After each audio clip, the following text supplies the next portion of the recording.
Hello there, ladies and gentlemen. Welcome, welcome to another fantastic, amazing, unbelievable, star-studded. Let me do it. I'm on a Zoom call. Shower Door Professionals live stream. Oh my gosh.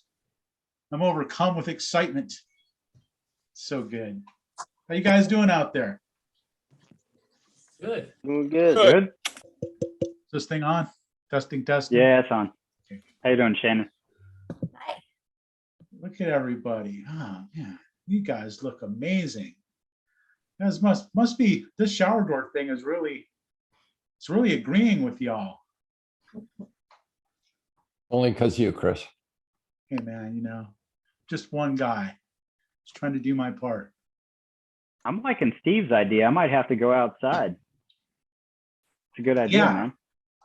Well, I like Keith's background there, man. He's got like acres of glass. Yeah, he does. Acres of glass. Dude, it's just like, it's like paradise to me.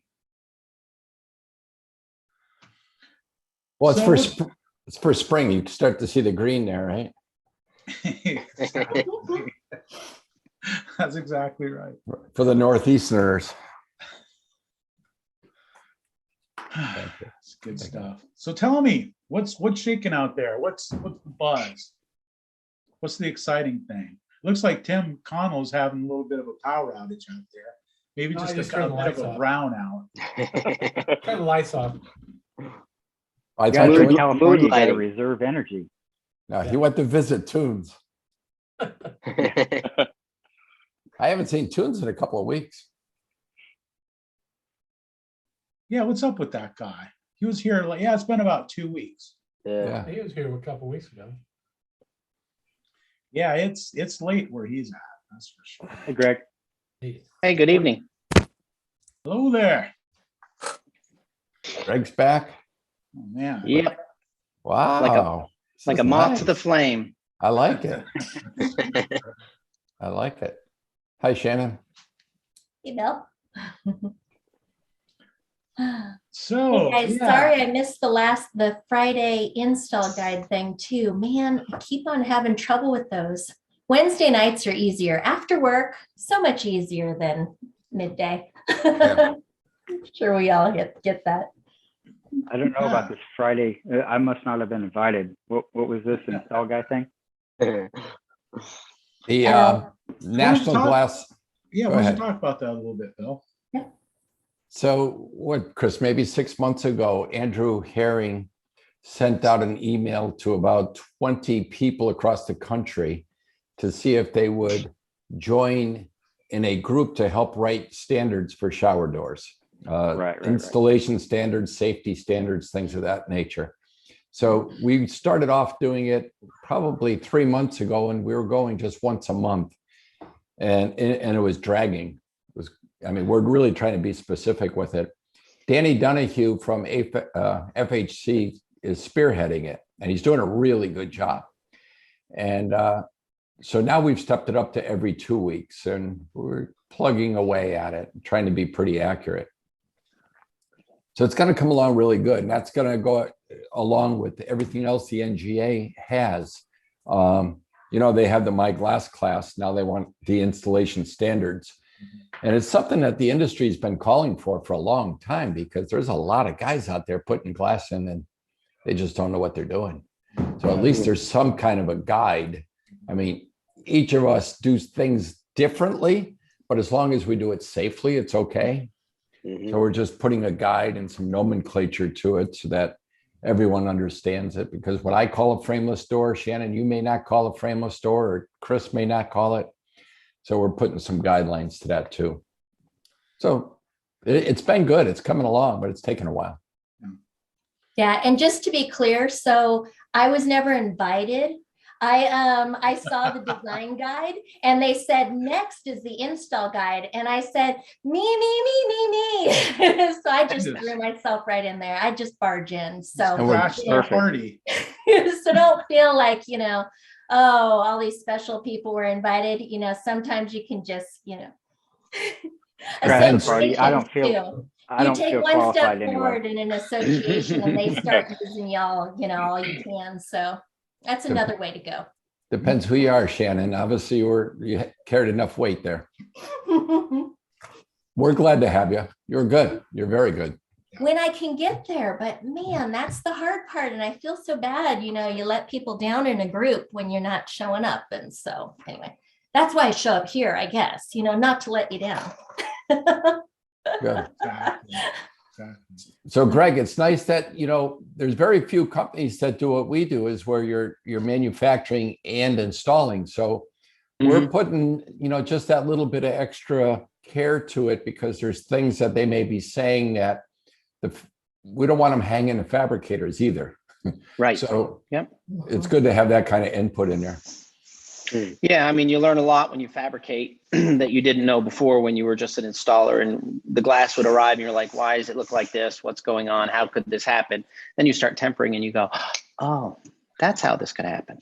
Sure. So no, it's a great, and of course, obviously the freedom that comes along with that responsibility is wonderful, but it's a great perspective to add to the group. So thank you. It is very much so. Yeah, absolutely. It's cool to be able to participate in something like that. It's going to be good to have something a little bit more standardized where people can kind of, it's weird doing something like this, because we all do things differently, and I'm not going to say nobody's wrong. I mean, some people are definitely doing it wrong. None of us, right? but really just being able to collaborate like that and agree, okay, yeah, that's how we should say it. And it might not be exactly the way that I would say it, but I want to kind of defer to, the group. I'm kind of a weirdo, when it comes to installing shower doors. I mean, nobody does it like I do, and it might be a good thing that I'm the only one out there doing it the way that I do it. But it's cool, and it'll give us a little bit of clout, when it comes time to, if someone's has questions about the way that we did things, to be able to pull out a guide and say, well, this is kind of the best practices or whatever, and yeah. So who knows? We'll see. It's taking a while though, and Danny Donahue is doing an awesome job of kind of leading us through the process. It's something that he's done before, so he kind of knows the pitfalls of the problems that you run into doing something like that. And it is pretty time consuming. But I have a question for the group, if it's okay. Did anybody, when I mentioned CurdyFix last week, I was surprised to get so many what? Did anybody go out and get a tube of it and try it this week? I did. Okay. Yep. I purchased it and I used it today. Nice. For the first time. I ordered a tube. Off Amazon actually, but it hasn't come yet. So I'm looking forward to trying it. I bought it on Amazon. Just, I think you can pick it up at a local tile place or whatever too, Yep. I did miss last week, and I haven't rewatched the replay. What was it again? CurdyFix? Yeah, CurdyFix we're using it. We were told by the Schluter rep that in order to keep the warranty for him and for us, that anything that drills into that waterproof membrane at the bottom's got to have CurdyFix in it. So we've been using CurdyFix in all our curbs and curbless. Still using silicone on the high up stuff, but anything horizontal on a half wall, CurdyFix. Really, it's made a big difference. Yeah. Cool. Yeah. A big difference in what? Well, just the quality of where you're not getting the calls from customers saying I've got a leaky, I got tiles lifting. Not that we ever had many of them, but this really knocked it out. Mm-hmm. Okay, good. Yeah, so the stuff is like it's pretty thick. It kind of reminds me of almost like Vulcan or something like that. The thickness of it. Like almost like a putty, like a silly putty or something.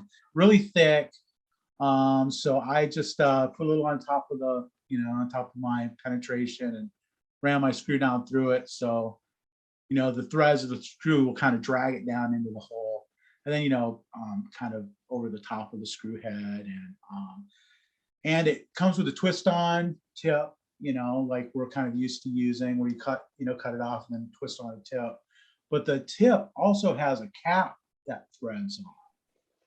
So it's pretty cool. So I think it's gonna, we'll see how well it actually, you know, protects it from curing in there. But I have a feeling it will. And it's, yeah, it's not cheap. It's like $25 for a tube. But I think that tube will last me. Well, let's see. Regular tube of silicone lasts me. A year, 6 I'm months gonna or a year. retire with this tube. Yeah. I mean, if you know, if you're only using it for penetrations, I mean, that's gonna go. It's probably gonna go bad before I use it. Anyway, but yeah, that was a great tip, you know, and I love stuff like that. You know, I mean, any way that, you know, one of the things. Oh, and I wanted to say this too. I never get a chance to say this. You know, thanks you guys for going to glassgadget.com and purchasing tools and supplies and stuff there. I really appreciate your orders, and I don't tell you that enough. And I really don't hype it very much, but I appreciate the orders that are coming in. I've been pretty busy with them lately, actually. And one of the things about, you know, the tools that I've designed and manufactured, one of the things I really like about using those is just it makes you look a little bit more professional, right? I mean, if you're in there doing an installation and you're using like blue tape, you know, to tape something in place and hold it for you, and then, you know, the customer walks in and sees that, I mean, they're probably not very impressed with that, right? But if you've got an actual tool that does something and they walk in, they see it, they're like, wow, what is that?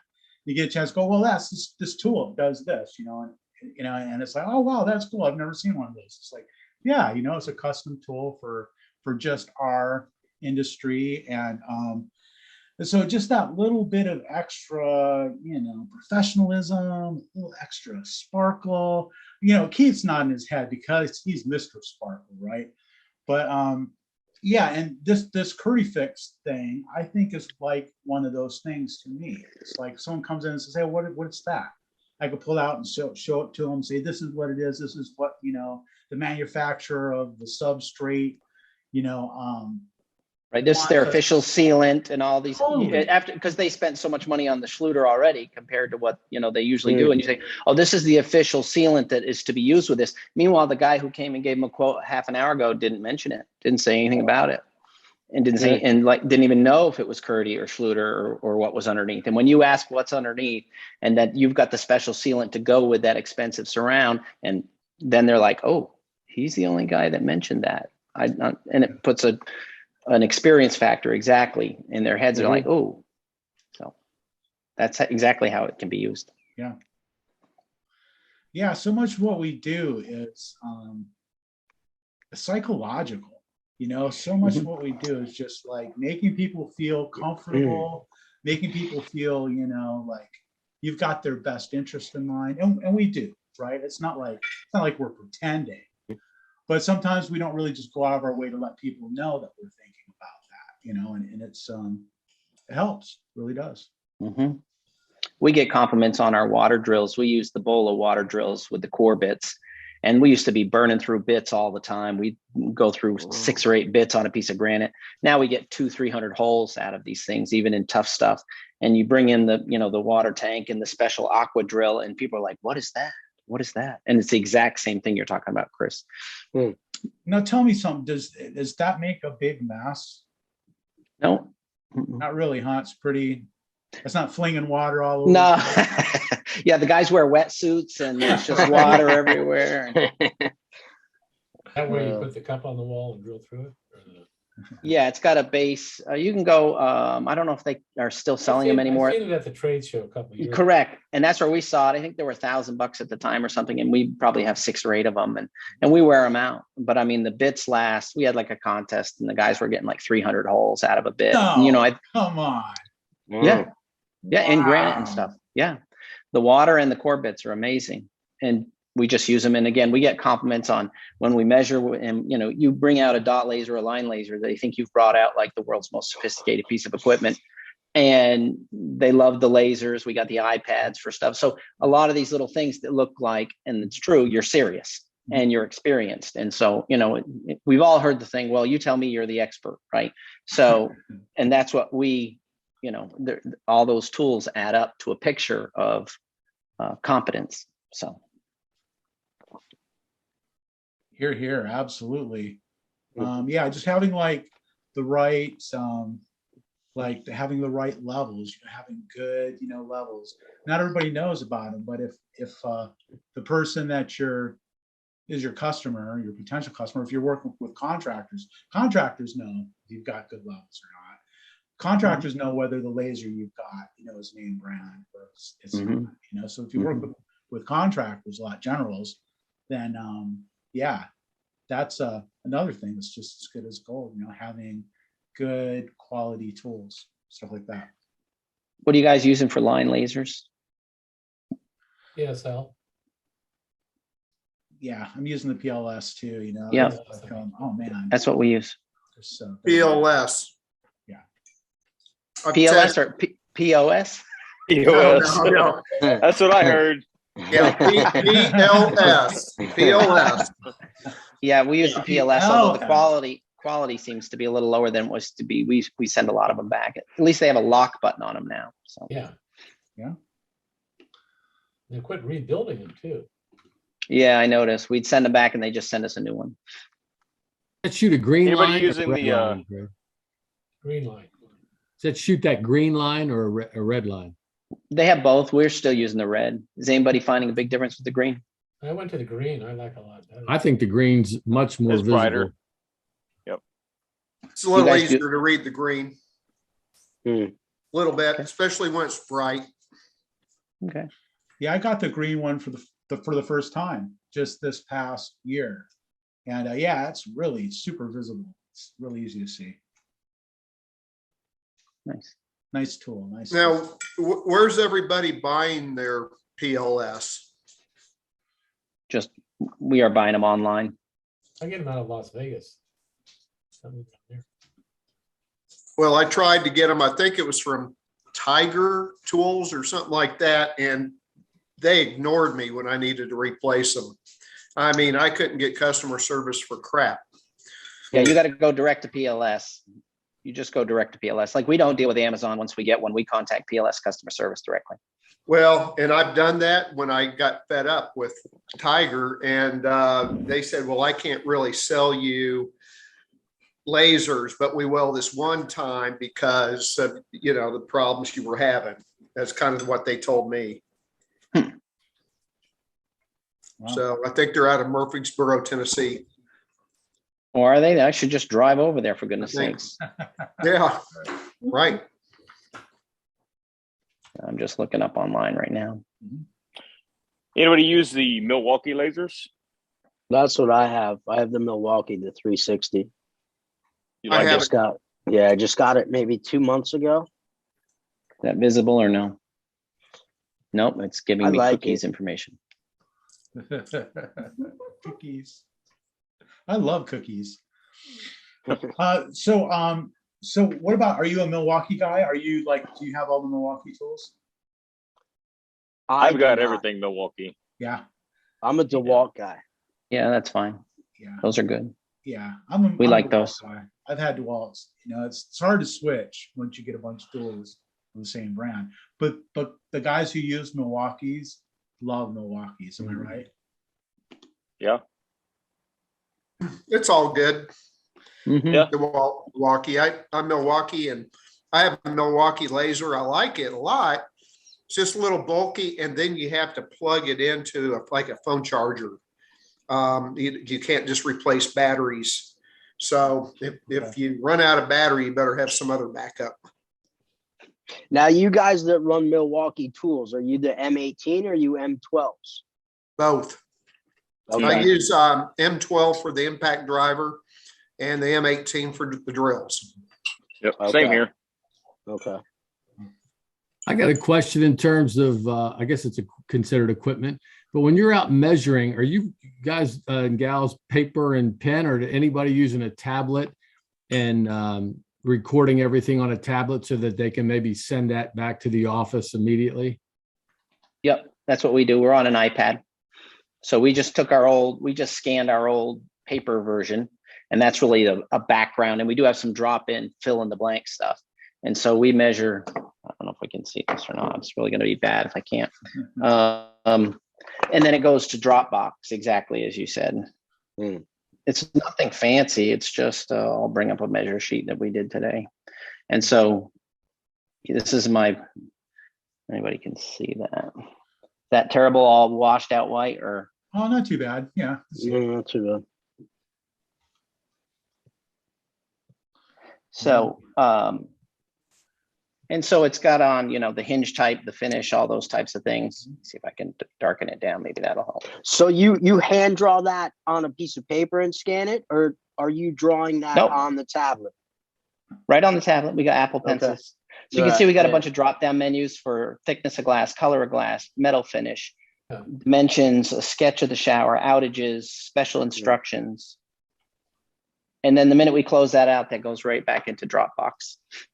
So Greg, after you do that, who's doing the glass deductions and actually putting the glass into production? Well, CRL software, the Smart Build, who's licensing CRL software. So I know you do it without them. So congratulations.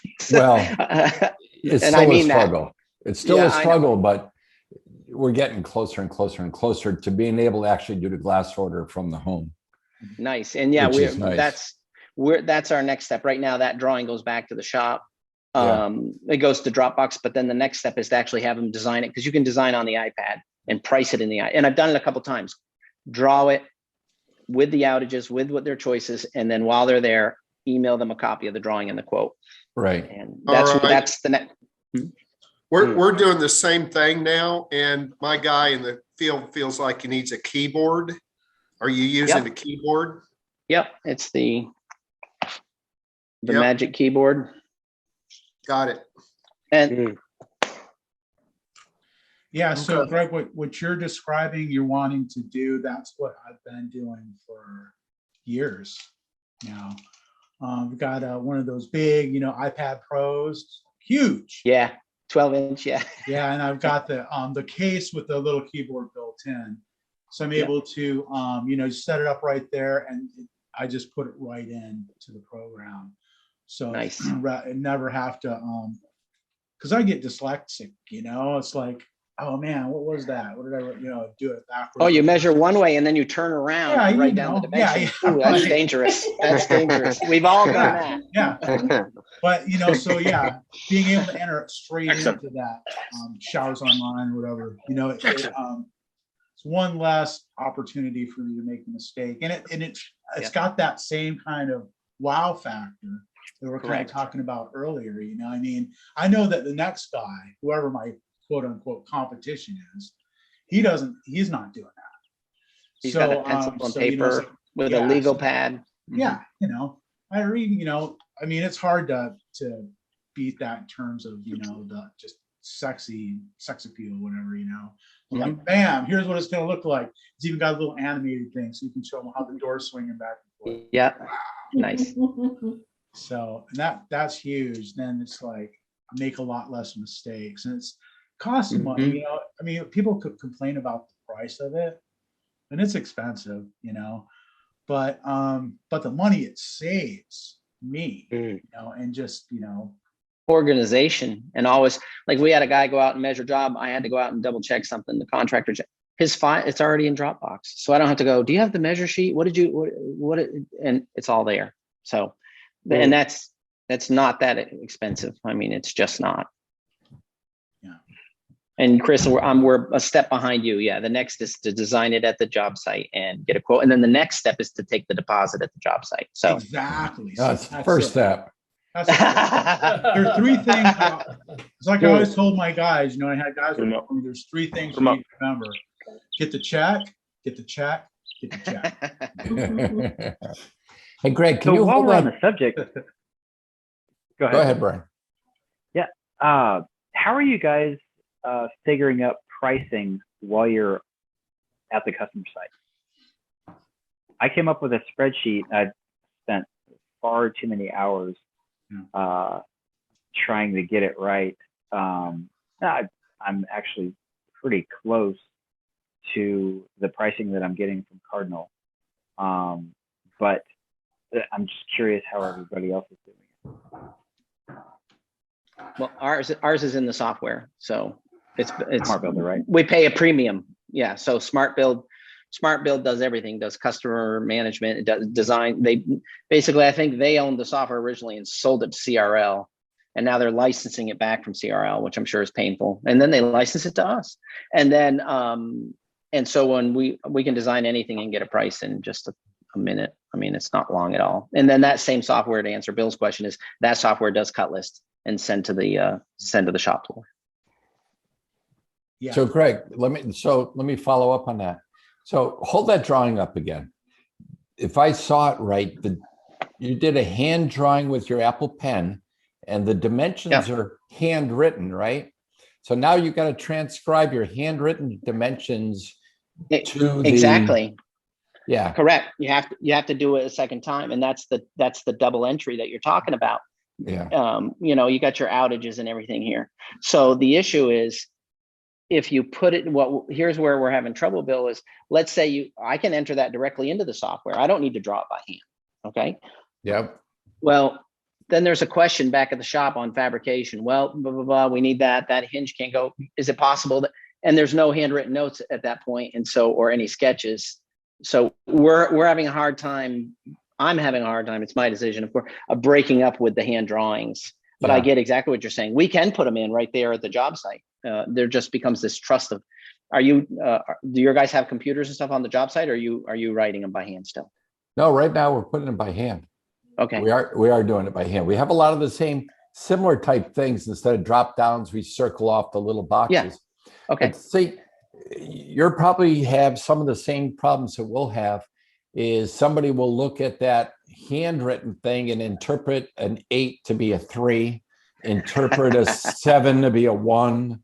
Yeah, 7/16 is 1/16. Yeah. Yeah, and there's nothing you can do about that. Well, it seems like one thing that you could do using your current system is you could just add drop-down menus for the sizes. For every size. So then you 16. wouldn't have to handwrite them in. You could right. To answer Bill's question, if we're measuring across a 5-foot opening, we're going to do two things. One, we're going to measure across. We got the Nito sticks, those sticks that you just stretch out, and they're basically fancy measuring tapes. And that gives us, say, 58, 58 and a quarter, 58 and a half. Then we shoot a line laser up at the point where the door is 30, 30 and an 8, 30 and a quarter. Then over here, 28, 28 and an 8, 28 and a quarter. So now we have two ways of checking those numbers for outages. There are times where you don't, but we, as a rule for our guys, they have to do those outages twice and write them down separately. Does that make sense? Oh yeah, absolutely. Absolutely. Yeah. They shouldn't be leaving unless the math adds up. If they're showing about a square of a ½ inch, they've got to show the ½ inch on the dimensions. Correct. Yeah. Yep. But there are some, like you get a buttress that drops. Okay, well, and it's just a buttress return. Well, it's open air on the other side. So you really got to mark it, measure it, look away from the tape measure, 3 seconds, back to the tape measure, and with a fresh face. Because if you just assume, oh, it's 28 3/8, I know it's 28 3/8, and it's really 28 7/8. But that's never happened to us. I'm talking about other people. I've seen it on YouTube. I've seen it on YouTube. I read about it in a magazine. So I have a question for you guys who use Smart Builder and computers on site. So I actually really like the Smart Glazer app. There's a lot of stuff that's missing from it. There's no doubt about that. But I think it's pretty well done for as much as we have to do with showers. So does anybody use the Smart Glazer app all the time? Are we talking about the Smart Glazer app, which is just the free app to measure showers out in the field, or you're talking about, okay. Yes, which then communicates with Smart Toolbox and Smart Builder that you push back to the computer, and then you can call the office presumably and say, hey, can you give me a price? I just push this over to you.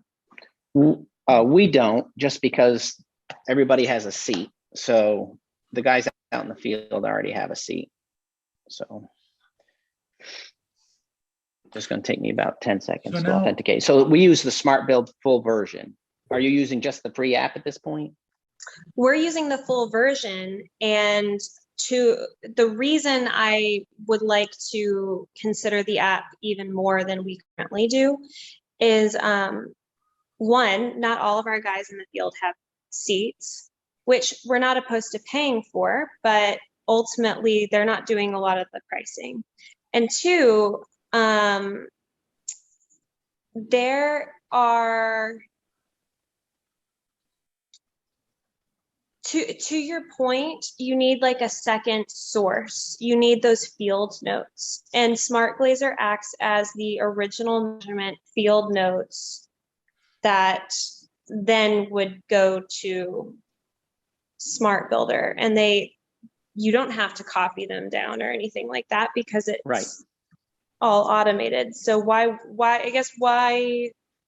do or don't you use that?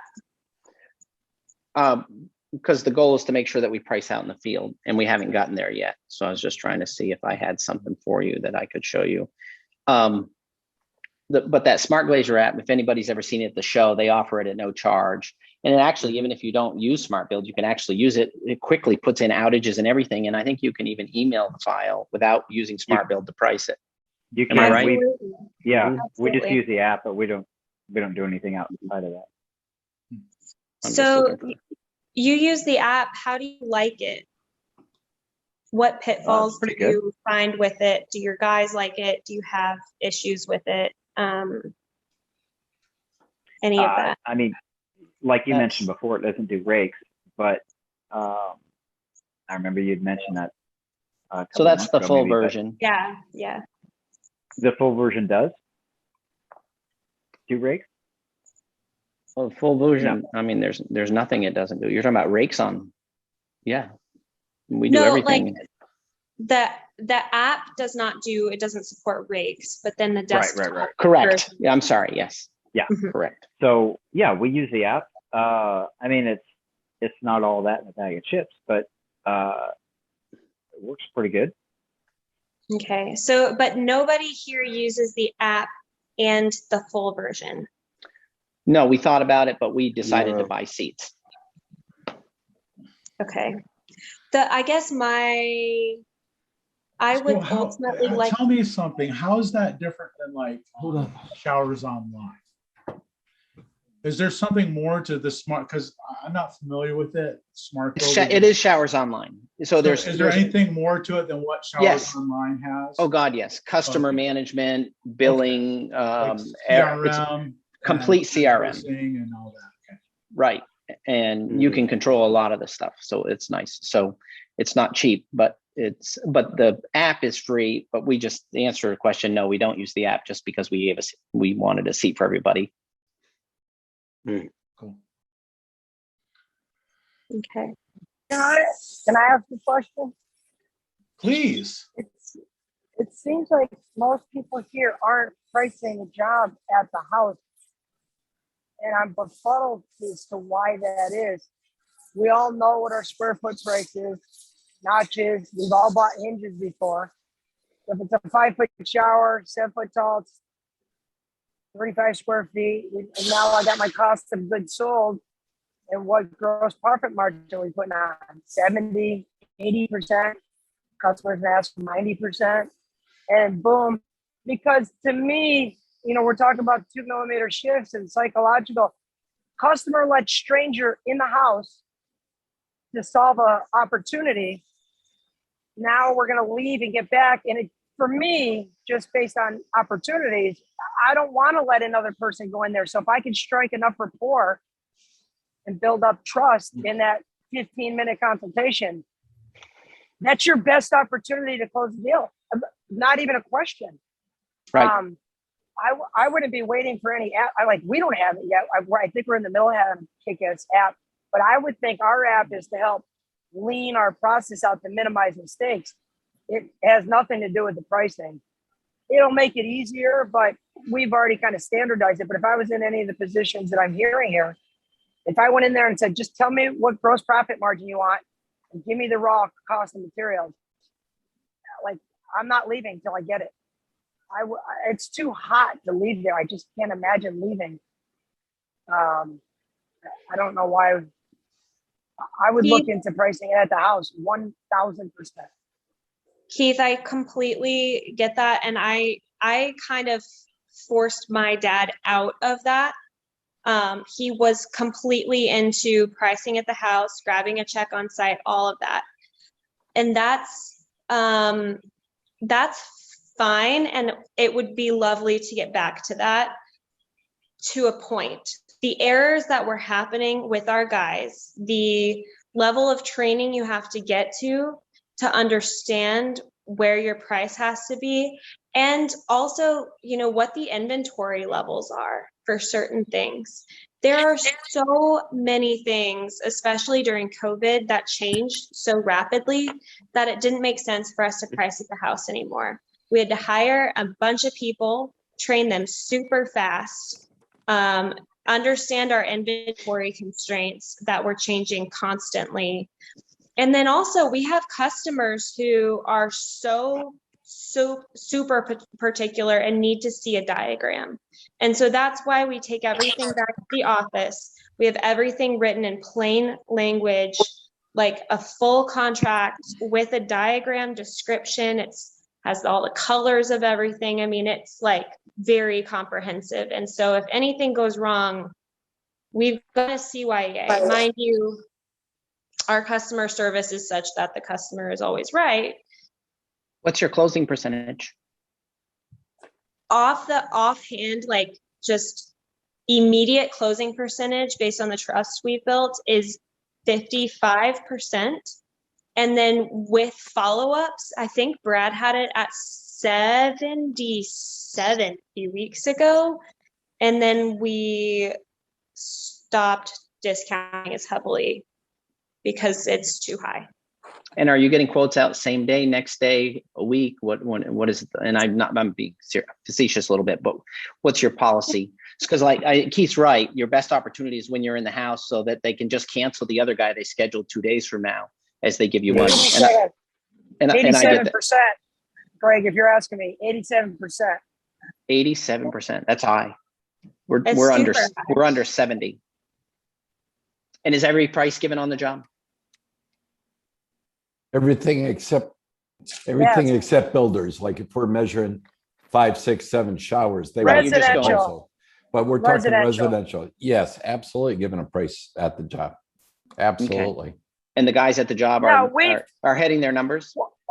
Oh yeah. Oh, hold on. Just to add a little bit more context. Yeah, yes, of course. That's why it works. No, I'm saying hitting their numbers, meaning not hitting their closing percentages, but hitting their they don't make their bonus. Of course, you have to hit the gross. But just to digress for a second, what I said was just the bare bones starting off with nothing. I'm not going to be beholden to a tempering facility to give me a quote, to give my customer a quote that I worked so hard to get in that house. Now, everything, I didn't even get her name. Everything she said, we've experienced for 5 years. And so we kind of just keep calibrating. So we actually have a carbon copy takeoff sheet, which eventually will be digital, where we do all the drawing right there, diagram, got the iPad with the pictures, got our little case with the hardware. But we've created a price list because we know with all the data we have from years past that door panels, door notch panel returns, Neos, all the configurations that you can think of, we've pre-priced between 50 to 58 inches, 58 to 64. So we've already done this work.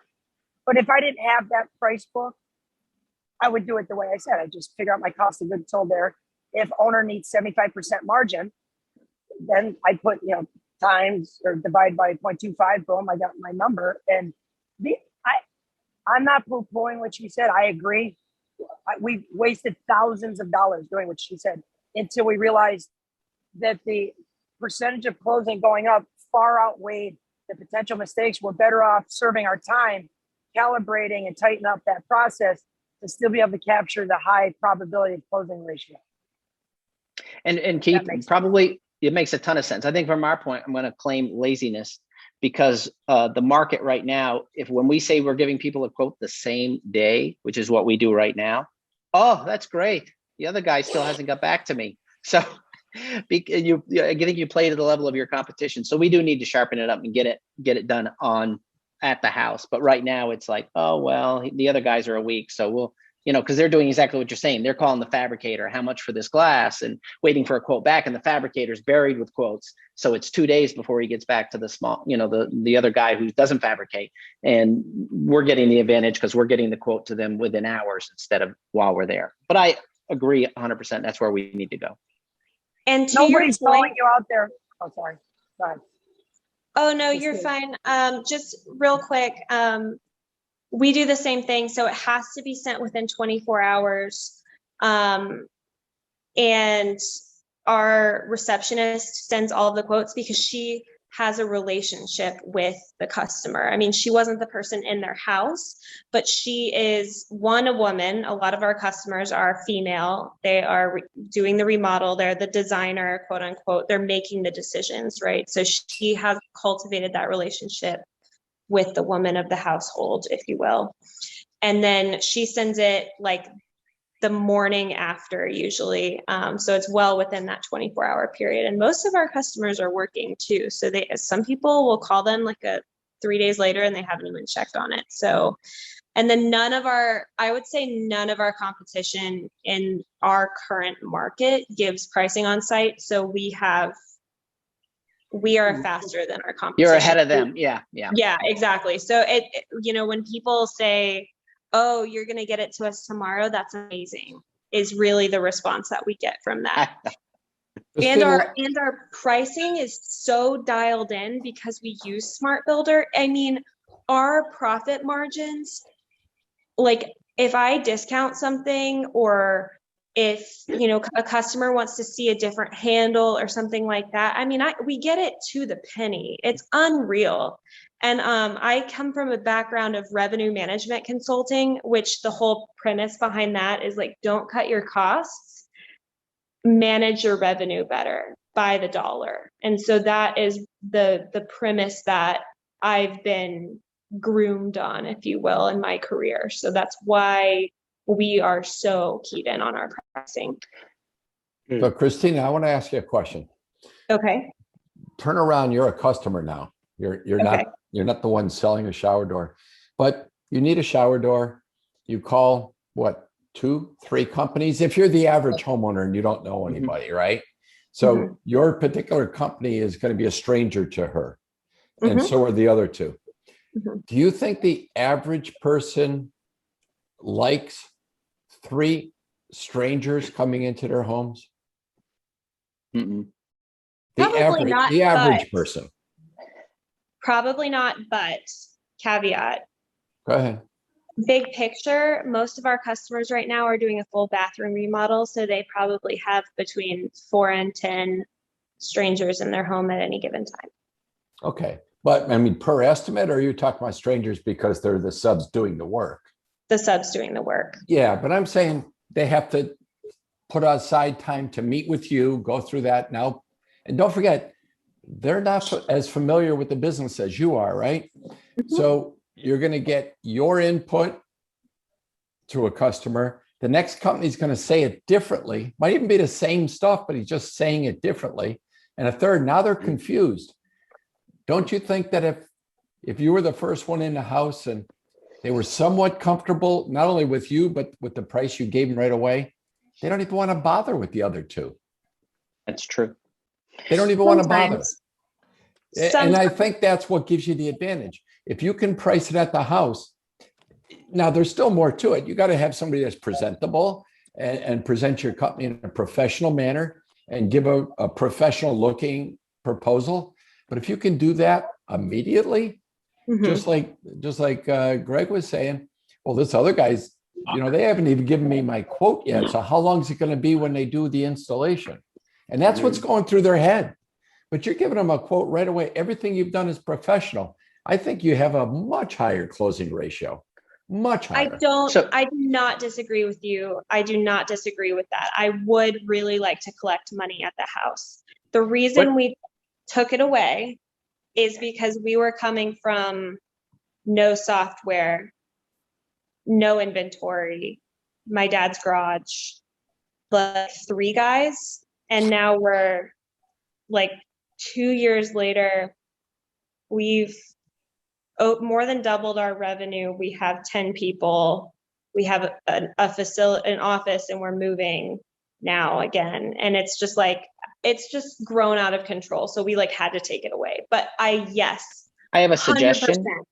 100%. Is there a customers aren't usually like trying to get you out of the house. What we did for a little while when we had e-showers was I would actually shoot the dimensions over and have somebody in the office when I only had one seat, price it in the office in the like 5 or 10 minutes, and then get it back to me. And they would email the quote. And so I'd still be standing in the house when the quote came through. So that way you're not paying for seats for everybody, but you say, hey, I'm at Mrs. Johnson's house. It's 8 inches wide. There's a couple outages. You know, she wants black hinges in the round square handle, and boom, the quote can go out in 5 minutes if your designer's good. 100%. Now, how do you guys accept money? Because we were doing checks, Venmo, Cash App, cash, all of that stuff. And then we started doing credit cards. So do you take like credit card payments in the field? Like how do you accept your money? Yes, anything. I'll take crypto. How did I know? How did I know? Chris was going to say crypto. I'm just curious. Like, I would want to get there, but then I feel like we're going to need to have card readers. And it's always that thing where like, oh, my card reader's not really working, or it must be slow right now or whatever. You know, I'm just so worried about all these things. So I like struggle to change what we do. That's the one kind of a downside to the technology, you know, and even with the way that I do it, you know, so every now and then you can't connect, you know, and it's like, I've gotten a lot more comfortable with just asking people if I can get on their network. And actually I've found that that's really a good thing. You're kind of asking for a level of intimacy with a person to ask for access to their Wi-Fi, which is actually a good thing in the long run because it's endearing. Benjamin Franklin did this thing where when he met someone new, he would borrow something from them. So he would like borrow a book. So rather than doing a charitable deed, he would have someone do a charitable deed to him. And what he found was that it's more endearing to have somebody do something for you than it is to actually do something for them. It's kind of ingenious. But I mean, that's kind of the one downside to technology is like it doesn't work 100% of the time. But before I started using Showers Online and doing it all on site, I did what Keith was talking about. I mean, I figured out, you know, I realized that, man, this is like he was saying, a golden opportunity to make a deal right now. I mean, I'm here, I've said something clever. The guys chuckled at my little joke. Yes, we're friends, man. Yes, right? We're friends, man. Get out your. Got my hair done. Yeah. Got my hair done. Let's not got go my overboard. Old Spice on. Yeah, and I also realized that for me, it's different for me because it's just me, right? I'm not a team of people. So it's like I totally get that, and what I do won't work for everybody because but I think there is a way, and that what Greg just said was just. That is a really ingenious way, a little workaround for not having the technology on the site. It's just, hey, you got a phone, right? Call the office. If you could have someone do that for you, brilliant. Yeah, and you just keep the conversation going for a few more minutes and, talk about something else, the remodel and how beautiful the tile is, because the tile is always beautiful. Every time. Who did your tile work? Oh, you did it yourself? Oh my, I had no idea. The other thing I would say is, and this is kind of a self-condemnation, is right now, during the last recession, a lot of glass competitors went out of business and we kind of thrived because we were a little bit more passionate, energetic. And I'm not gonna say the Dobmans seem to just kill it every day, but we're a little more fat and happy. Our volume is up 2-3 times what it was from 8 years ago. We're struggling to keep every talent, and we've managed to do it, and we're very successful. But getting the quote back same day isn't that important because they're lucky to get a phone call from some of the competitors. But what's going to happen is when this recession comes, and I've been predicting it now for 6 years unsuccessfully, but it will come, is all of a sudden those edges that Keith are talking about are going to be really important because that guy is going to get, the other guy's going to get real hungry, and he is going to sit in that house and give a price. And you're still doing things the old way. It sounds to me like you're saying that you got so much work right now. If you started doing that, it would bury you, which then I would tell you it's time to raise your prices and do a little bit less work. Oh, I'm agreeing with you, not arguing with you, certainly on the point that we need to start doing more of what you're saying. We do a lot more than our competitors, a lot more, and people are blown away every single time. But we need to step it up further so that when the recession comes, they aren't even ready, that we've already taken it to the next level. They're not even close to you. That's the goal. Once you get to the point where you're competing against yourself, I mean, that's when, man, you're head and shoulders. You know, because it's like, it doesn't take much to rise to the top, right? I mean, all you have to do really is answer your phone. You know, is that all? Show up on time. If you show up on time and keep your promise, you're going to be doing more than what 99% of the competition does, you know? And then once you get to that spot, it's easy to plateau there because, oh, I'm killing it. I'm beating everybody. But if you step up your game from there and start competing against how good I was last year, you know, man, that's when it's like you get to name your own price. I mean it, it's true. That's a valid point. Very. Amen. Amen. Preach it, brother. Come on now. Can I hear it? Amen. So I'm listening to this spectrum, and I just want to kind of, you know, point out we've got like Christina here, and I'm definitely, you know, on the same page there with, you know, we've got guys in the field that I don't trust to, you know, design a shower on their own. You know, we've got the guy who knows everything and he still feels like, you know, I don't think that really needs a header. No, it does. And we got the new guy that's like, you know, how many square foot can we go before we have to worry about whatever? So, you know, I'm back with the, you know, Christina method of, we want to get it back in the field. We want to review it. We want to make sure that the, person in the house is making promises we can keep. But then the second part, what I hear Keith saying is get that vast knowledge, put it all together in a product that makes it easy for people to make the right decisions and get the right pricing. And then, you know, and then you're good. They're not making the mistakes because you've kind of created something that the price book idea that, you know, they don't have to design a shower on their own. I don't know if I'm saying that right, but I'm kind of seeing this go from here to there and then you're okay. But, you know, without the tools and without making it easy, because not everybody is, I mean, there's no way I'm going to train, you know, several people to use showers online. It's a little complicated. So I don't know. I'm seeing this, you know, hey, this is great. We do this, but there's lots of underlying pieces to it where if you don't have that foundation, you could just be heading out into, you know, really screwing yourself. How much time are your techs spending at the average job? So when you go into that house and you talk, the measures and stuff. Yeah. Yeah.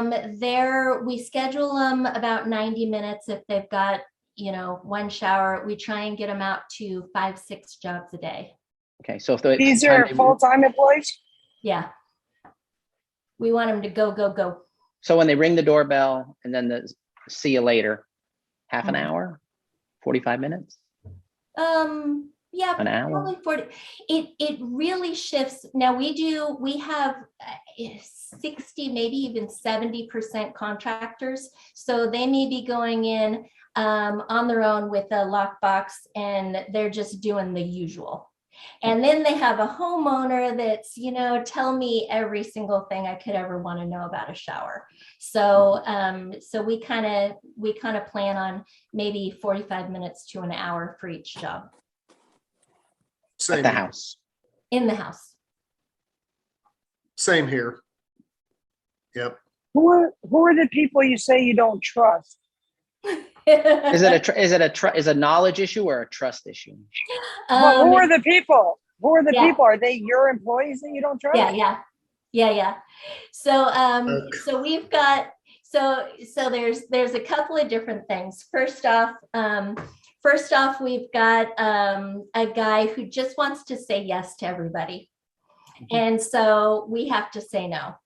And he knows that he can't say no. And so he'll come in and he says, yeah, they really want this design. I told him I wasn't sure that could fly. So we talked about option 2. I need you to tell him that only option 2 will go. He's a total wuss. I know it's an issue.